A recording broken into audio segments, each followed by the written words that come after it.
You know that I like crazy camera setups, and this is one of them.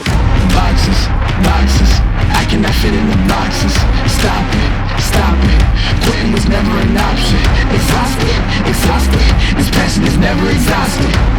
And you cannot stop it, nah, you cannot stop it. This is DigitalFoto's 360 camera rig. So you can basically rotate your camera around your product. That's right in the center.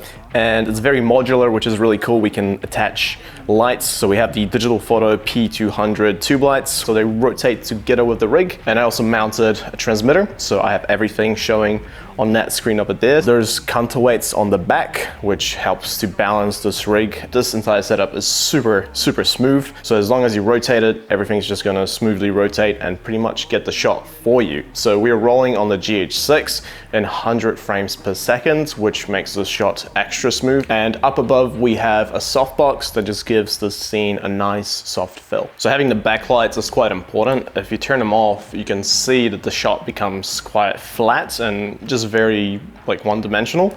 But once you turn on these lights and you have a little bit of warm from one side, a little bit of cold color from the other, you can really see the shape of whatever you're filming a lot more. So if you want to get a shot that's a little bit lower, you will see the background. So that's why DigitalFoto includes a big piece of plastic. Lock it in. And now, doesn't matter which way you rotate it, your background will always be black.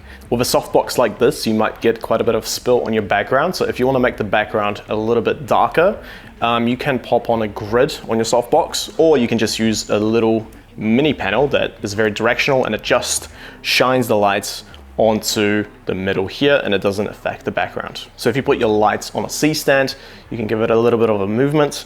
So when you film, you can get a very dynamic shot, both with the camera moving and the lights moving as well. I also found another cool way of rigging the setup.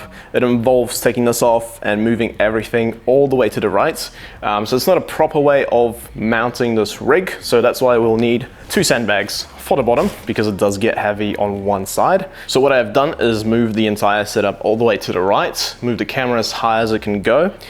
So the weight is still on here, so it still helps out the balance a little bit. This will allow you to get those cool rotating shots around your subject. So if you're doing a music video, this is really cool because you can rotate this camera around the artist. So as long as they're kind of around this area above this pole here, they should stay in focus. And also if you're doing some product shots, you can have your camera right above this area and it'll always stay in focus. So if you want to get very cool dynamic shots and you're a one-man band, I think this setup is perfect because you can literally give it a little bit of a push and then you're getting some amazing footage. Let me know what you think about this setup down in the comments below, and I'll see you next time.